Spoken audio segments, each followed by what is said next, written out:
While newlyweds are often full of snuggles, cuddles, and lots of intimacy, most parents will tell you that after babies are born, everything changes. Couples often lose touch with that sexual spark and attraction between them. I'm Dr. Nick Karras, a sexologist, and today we're talking all about spicing up your marriage after kids. This is Parent Savers, episode 91. Faster than a speeding toddler. Sit still for just a minute. Can soothe boo-boos with a gentle kiss. Would you get down from there? Able to clean poopy bottoms in a single swipe. Oh, what did you eat? Turning frazzled mommies and daddies into procreators of peace and harmony. Ah, quit touching me. It's Parent Savers, empowering new parents everywhere.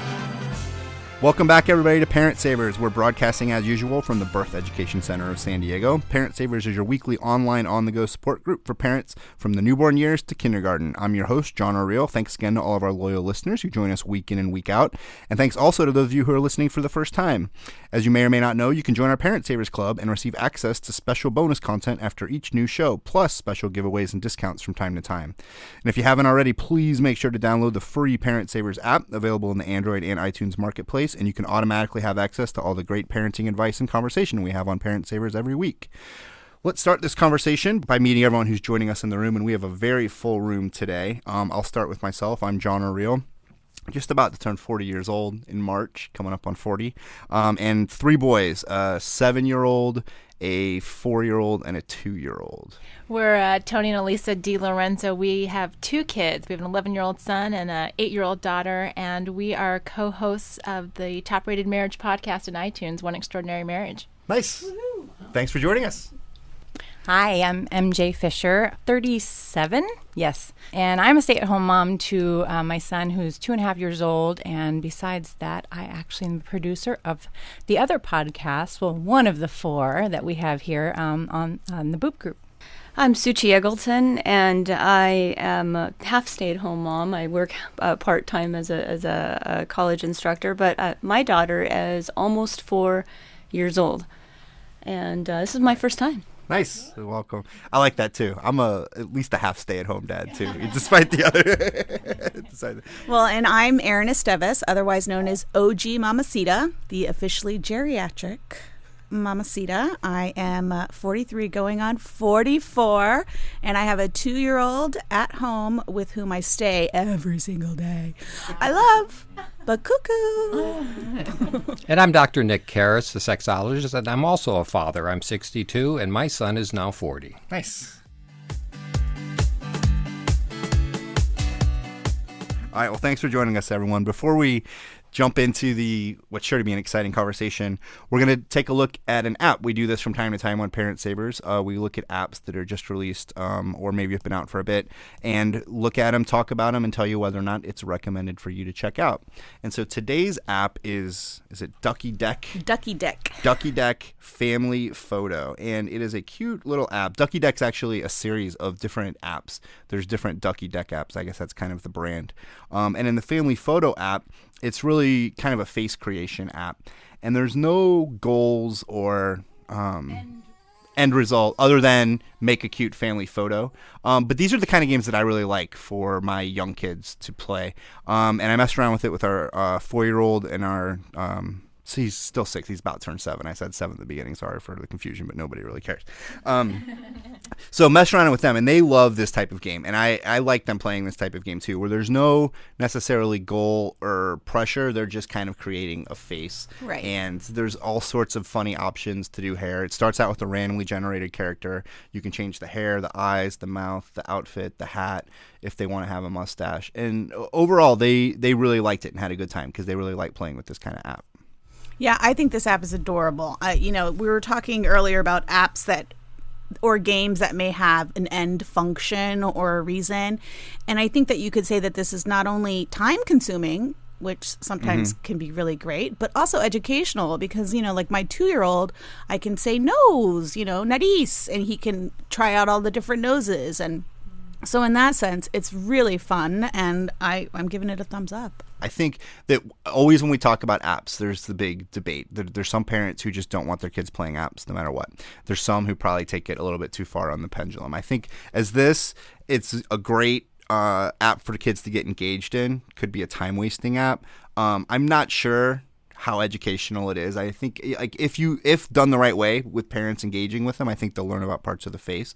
But there's also no output. There's actually no way to save the pictures to your camera roll either. And so that's maybe a little bit of a disappointment. Well, I was thinking it's the same thing as, I mean, it's obviously the digital format of the Mr. Potato Head. So how educational is that? Like that, right? I mean, it also reminds me of the little paper it dolls. It is, but well, and I was thinking color forms. So I didn't say my age at the beginning. I'm 39, and so I just dated myself bringing up color forms. But you were just mixing and matching all of those different things to make different faces. And so while it's not, you don't have the output, there's just the education of let me play with something different and see what that unlocks in my own creativity. Right. Yeah, so I would definitely give this a thumbs up. It's not, if somebody was thinking about getting an iPad or an iPhone or an Android, they have this for Android as well. I wouldn't say, oh, check out this is the cool things that you can do on your phone. I think that if you're comfortable with playing apps, then this is another great one. I don't think that this is a groundbreaking example of how awesome apps are for kids, but I would definitely give it a thumbs up, and it's totally added to our repertoire, and I know my kids are going to love it. I had a question about that app since you guys have already sort of played around with it. Are you able to put a mouth as an eye? No. Oh, okay. No, that's a good question. And so it's not like, so it's I guess it's different. Just kind of adds the creativity. This is more that you can switch the mouth. Oh, okay. And you can switch the eyes. So we're prescribed but to just eyes are only eyes and noses are only, okay. Yes. Yeah.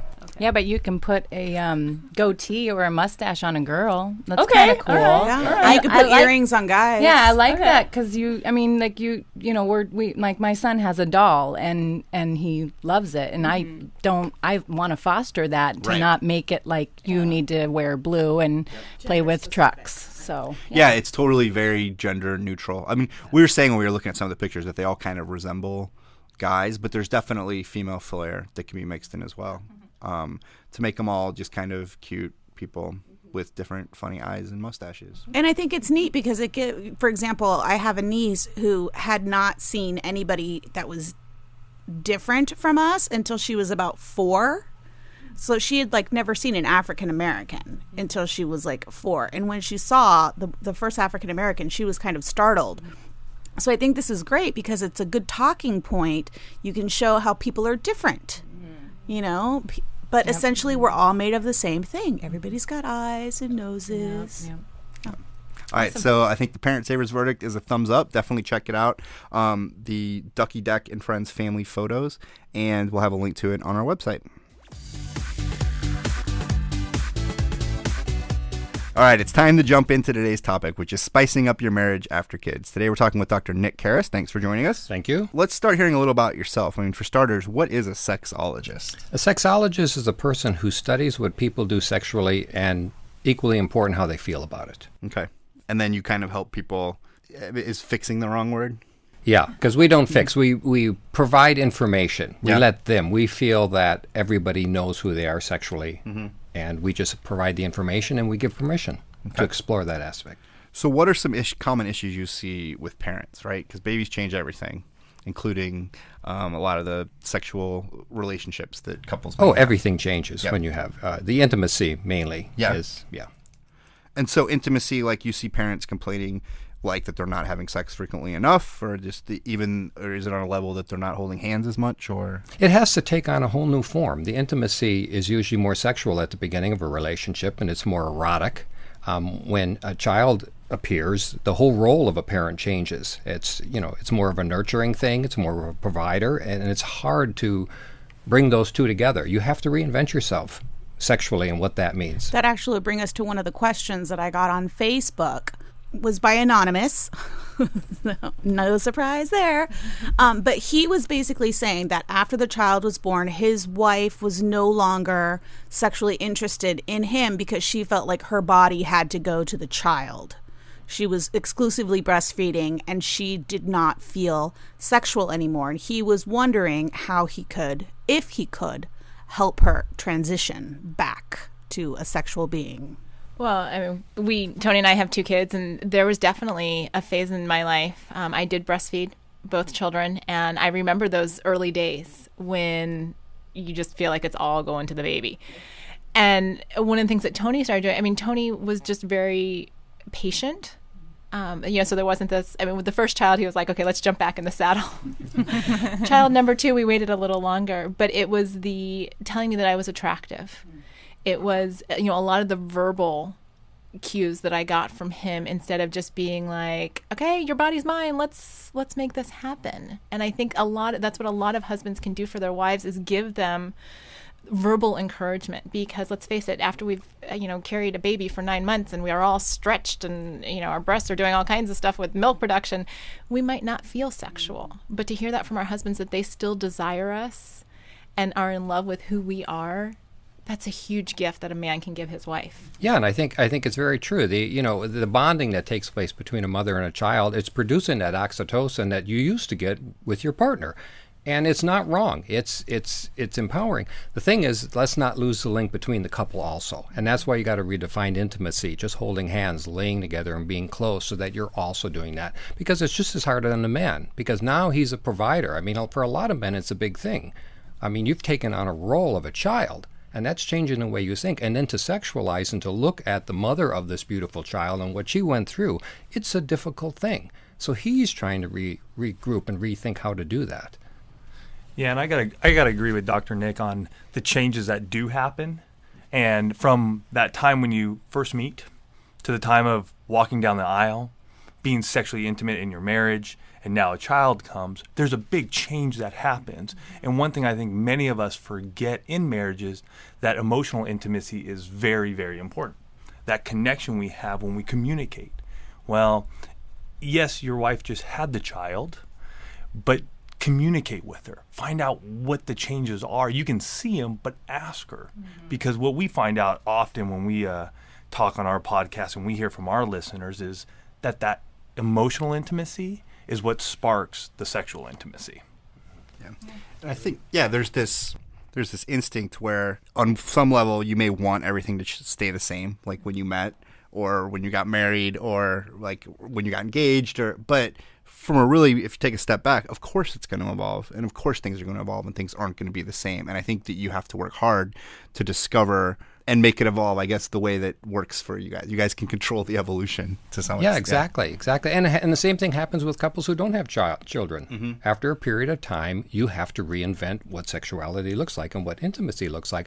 I think it's wonderful to have the child because it forces you to do it. And you've got this third person in the room, third person. When we had our baby, we really got to know each other on a different level, and so many because we did talk about how we wanted to parent, but it got to a different level once we had him because now he was here, and right. and of course, once they're a newborn, you're not talking about how you're going to parent them like later on exactly, but definitely just talking and getting to know each other in a different sense. And for my husband and I, even just rubbing your hand on someone's back, just that physical connection throughout the day, that gets you to think like, that you still have this husband here, you still have this relationship, and you do need to keep that going and keep it growing along with, having the baby. So it's definitely like little things, and definitely just talking and communicating is so huge and it doesn't take a lot. It really can be just like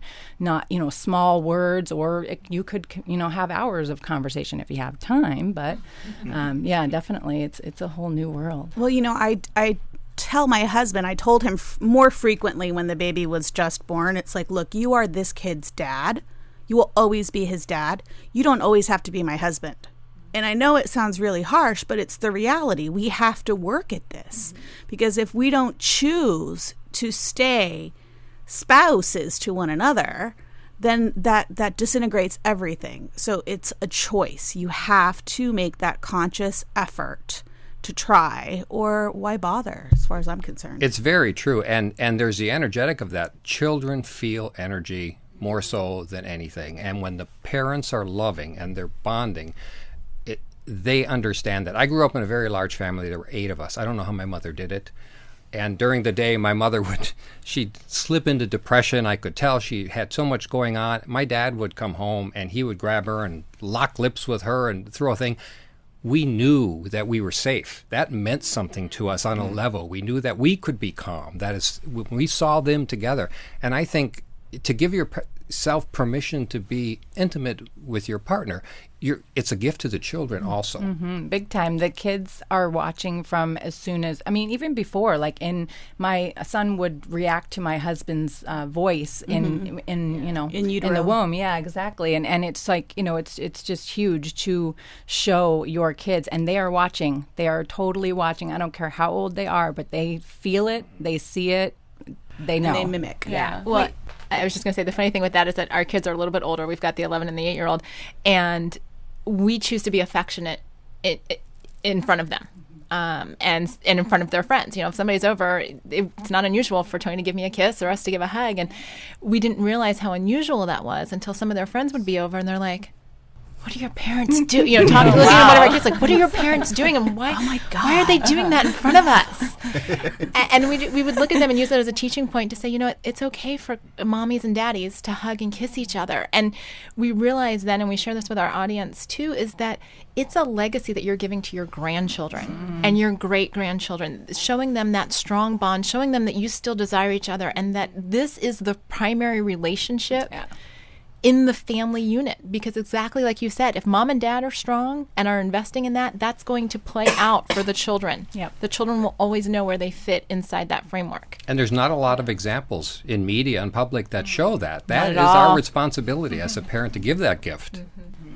Yeah, I was going to say that we do the same thing, especially if there's any bit of tension going on, we make an extra effort to at least publicly, and in a lot of ways, like, it actually helps sort of smooth things over. Right. When you're making that effort to be extra affectionate, just so she can see us, knowing that whatever little tiff or whatever just occurred or something, that it's still okay, and it actually, it kind of makes things it's any little tension, It's actually easier to get over any sort of argument now than it was before the baby. Right. But I guess here's the thing, and this is all we're having a conversation about this, and so it's awesome that we're all open and feeling talking about it. But even that question was framed anonymously, right? And I think that this isn't necessarily a conversation that's easy to have or that people will easily have. And so it's great that for our listeners, and it's really cool for us to be in this room and be able to just be open and honest about the intimacy.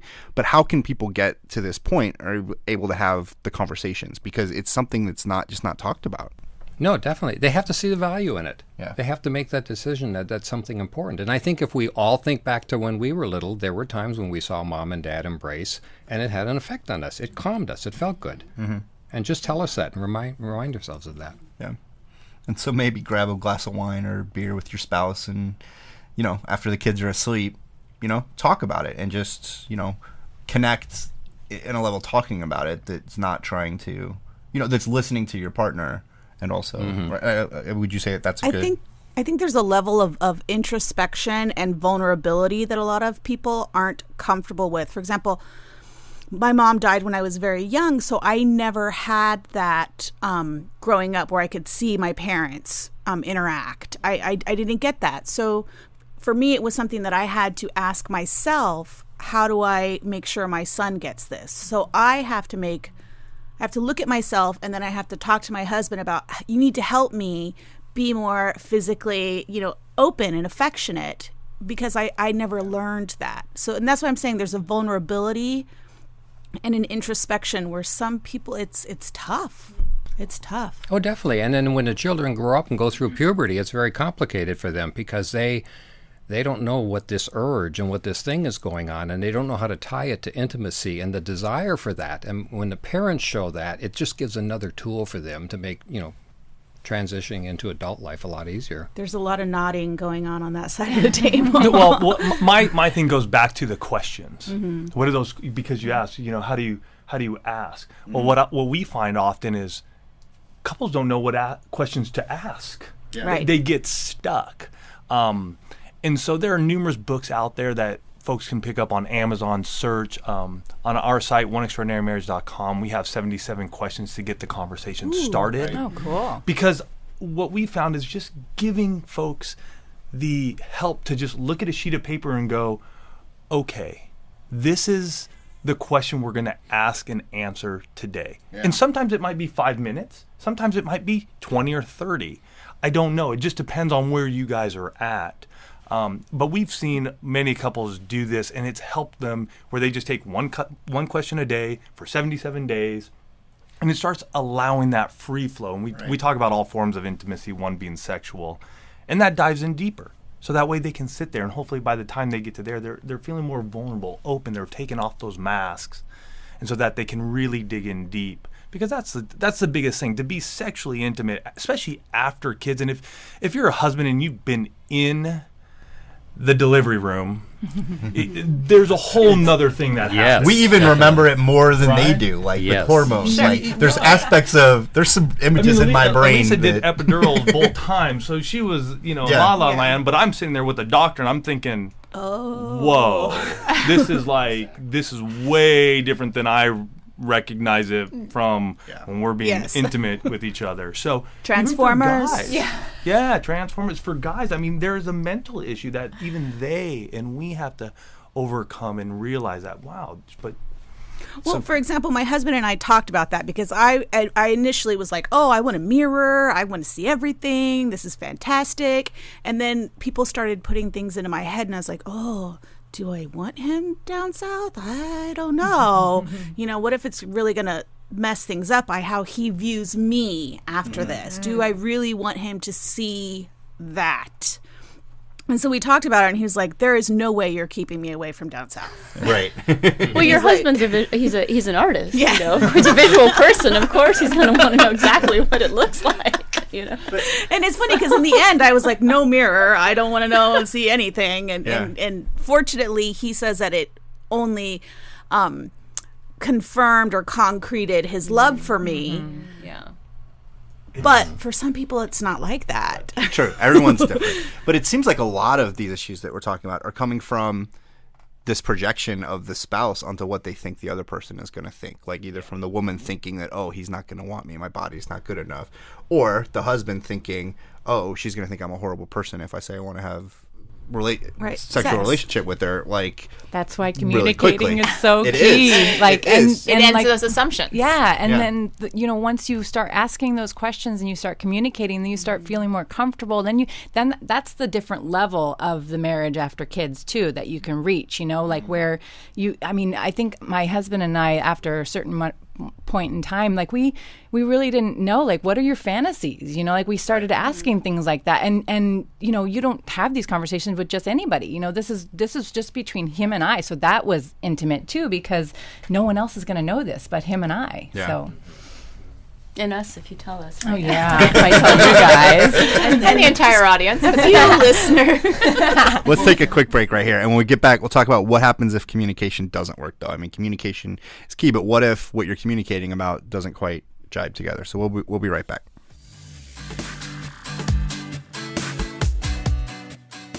Welcome back, everybody, to Parent Savers. Today we're talking about spicing up your marriage after kids with Dr. Nick Karras, or at the very least, redefining intimacy in your marriage after kids. Could be a better way to put it.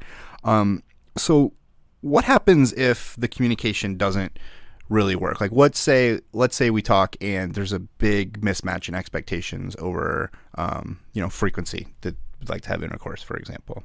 I think the biggest problem most people do is they let it go. They push it down the road to the next day and to the next day. And the longer you go without it, the longer it's harder to start it back up. And they're going to need help at some point. They're going to need to talk. Start talking with your friends. Start talking with other people. Be honest. Like you said earlier, the biggest thing is we don't talk to one another about sexuality. We put on, especially men, we put on that, oh, yeah, everything is fine, everything is fine. And it's not fine.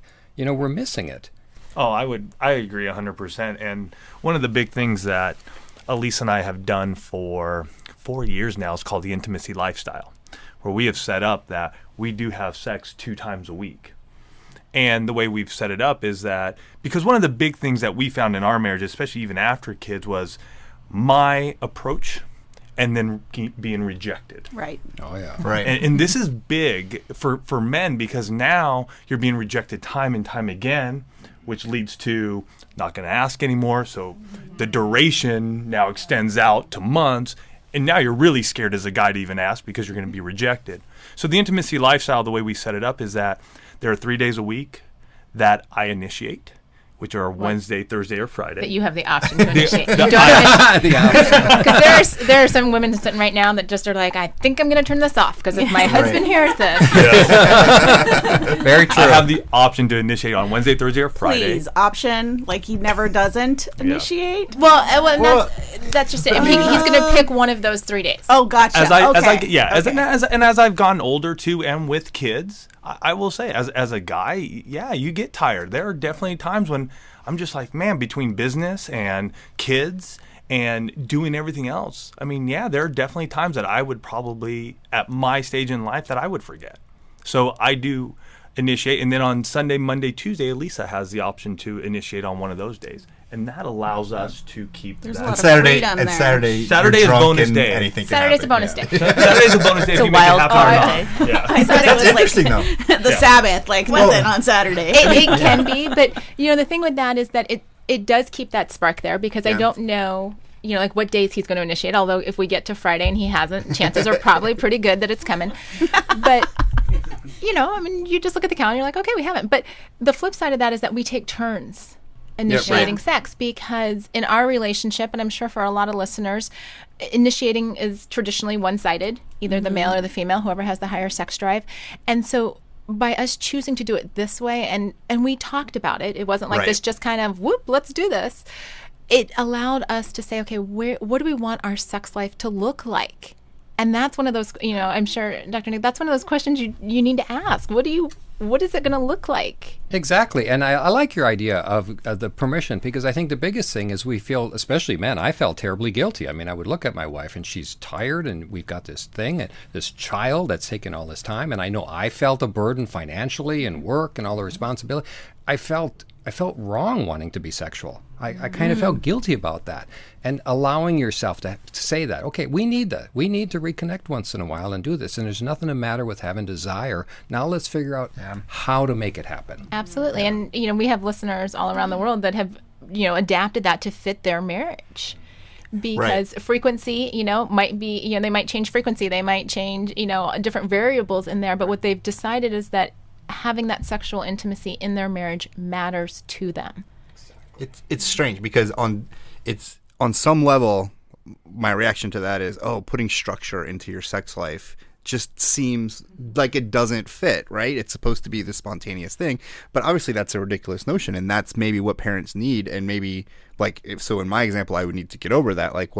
It's not going to happen without structure, so get rid of this ideal. Anything that you value and you really want to have happen, it's going to take structure. Yeah. If you want to save future to buy a house, or it's not going to just you want to get happen. an education, or you need to set time aside to be a spiritual person. You need to set time aside. You have to put a priority on and it. when you have kids, it's hard. I mean, we try to be spontaneous, but it is hard. I mean, like when my son started napping by himself, we would run in the living room, and we don't know how much time we're going to have. Exactly. So it was like that was our spontaneity. But I really like the stuff that you guys brought up, because my husband, I think he doesn't like to initiate because he is afraid of the reaction, but I'm actually wanting him to initiate. And so we have that kind of back and forth every now and then, and he does see that I'm tired and this and that. But I even said to him, I fell asleep on him last night, and I said, why didn't you wake me up? Just wake me up. And he's like, I tried, but you were sleeping so soundly. And I'm like, but just shake me. I don't know, because I feel bad for him, that I am falling asleep on him, but I like that your idea is there. I think I'm going to have to use them. Well, please do. And one of the other things that we've heard from couples in our audience is that they'll have the conversation, especially moms of young children will say, okay, if you let me know by such and such a time, if you let me know by 9 o'clock or by 10 o'clock, I'm trying to figure out what new mom is staying up till 10 o'clock, but there are a few in our audience. But we've had women that have told us, my husband will message me middle of the day, like, tonight's the night. And she said to him, anytime before you let me know before 9 o'clock, I'll be ready. Yeah. That's because good. even if you get that text message during the day or that phone call that says, hey, honey, I'm thinking about it, today, that allows you, I think, as a mom to mentally prepare to say, okay, let me, maybe we don't need to do a bath tonight. We'll do a little washcloth wipe down for the kids and that type of thing, because my energy is going to go towards my husband. And so having that foresight to say, okay, this is what's on the calendar. Yep. And giving it, like you were talking the spontaneity question, and I often tease people. I'm like, so how's that spontaneity? Yeah, exactly. Are you really having as much spontaneous sex as you would like? Exactly. That whole idea of why would you? It's over. I know it sounds really weird, but it's like over romanticizing something that is very necessary and almost practical. That's a great point. Totally. Yeah. You Very good know, point. Yeah, I mean, totally. That. Yeah. Yeah, very good point. Hollywood does lead us to believe that you walk into a room and throw back the bed and there are the rose petals and rose petals happen, I think, probably twice in our marriage. Bearskin rug. But, yeah, Tony's got this fantasy of a bearskin rug, so there's one of the fantasies that comes out. There you go. But in the real world, there aren't rose petals all the time, and your hair isn't always perfect. And sex on the beach is sometimes sounds like a horrible idea. Yeah. I mean, there's just nothing else to say about that except it's not a good idea. Yeah, and I think a lot of times for women also, most of the time, when no means no, it's no. If you're not in the mood and it's not going to work for you. But if you're on the fence and you just as soon fall asleep, most of the studies have proven that the woman would have said, no, I'd just rather roll over. But afterwards, she'll usually say, I'm glad I did. And so give yourself permission to, even if it's, go there sometimes, even though you don't want to. It's usually very rewarding. Mm-hmm. Right. Yep. Well, thanks so much for joining us, Dr. Karras, and thanks to everyone in the studio, too, and thanks for listening. For more information about today's topic or for more information about any of our panelists, visit the episode page on our website. This conversation will continue for members of our Parent Savers Club after the show. We'll talk a little more about phototherapy, just what that is and what that means. For more information about the Parent Savers Club, you can visit our website, parentsavers.com.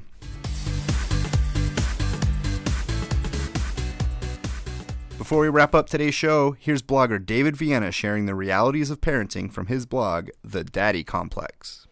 Hi, Parent Savers. This is The Daddy Complex. I'm David Vienna, father of twin boys, and if my experience has taught me anything about parenting, it's that I know nothing about parenting. While we were potty training our boys, my wife had to go on a business trip. She was gone for 3 nights, and for each of those nights, I had to handle poop. To my boys' credit, one of those nights it was dog poop. When you're expecting a baby, people will joke with or warn you about how messy babies and toddlers are. No matter what you've heard or how detailed those stories are, it does not provide an accurate picture of just how much human feces you will be forced to touch. Firstly, newborns' poop is very fluid. This opens up a world of opportunities for fecal matter to find its way into places other than the diaper, especially if you experience what I dubbed the poo fountain. By the way, if you see your newborn making his or her poop face, don't rush over and change the diaper right away. The wee one might not be done, and your wall could end up looking like a Jackson Pollock painting. When your baby reaches toddlerhood, it gets more challenging. You'll experience daily poop accidents during potty training, and accidents don't just manifest as dirty undies. Poop will appear in hallways and on furniture and slip from pant legs at the most inopportune time. Not that there's really an opportune time for a turd to roll out from a pant leg. Even after your child is technically potty trained, you're not done. Once our boys knew how and when to use the potty, they still hadn't mastered the post-poop cleanup. I knew this was an issue, but really discovered how much of an issue one night when my son Boone climbed up on my lap and showed off a long brown smear on his leg. The worst part, however, it wasn't his smear. Let me preface that, like me, my boys like to watch TV in the nude. It seems that Wyatt left mid-show and deposited a monstrous bowel movement in the potty. He had trouble getting the toilet paper off the roll, so he just gave a perfunctory wipe with a shred of tissue and returned to the couch to cuddle with his nude brother. They both ended up with so many smears of poop on them they looked like they were members of the world's smelliest Indian tribe, and yes, the couch suffered some collateral damage. If I haven't made it clear, let me reiterate. You will handle a soul-crippling amount of poop. There's no way around it. So invest in some gloves if you think it might help. It won't. And work on controlling your gag reflex. You can't. Often, when I was cleaning up a pile, I actually had to go to my happy place. I call it the Island of Purell. Check out more of my terrible advice at thedaddycomplex.com, The Huffington Post, or on Twitter at thedaddycomplex. You can also view episodes of Fighting with Babies, my public web series for parents, at thedaddycomplex.com/FWB, and be sure to keep listening to Parent Savers for more fatherly tips.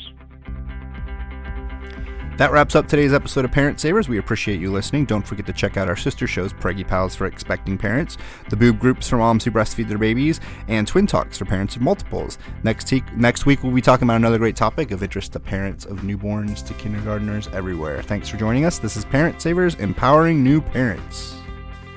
This has been a New Mommy Media production. The information and material contained in this episode are presented for educational purposes only. Statements and opinions expressed in this episode are not necessarily those of New Mommy Media and should not be considered facts. While such information and materials are believed to be accurate, it is not intended to replace or substitute for professional medical advice or care, and should not be used for diagnosing or treating healthcare problem or disease or prescribing any medication. If you have questions or concerns regarding your physical or mental health or the health of your baby, please seek assistance from a qualified healthcare provider.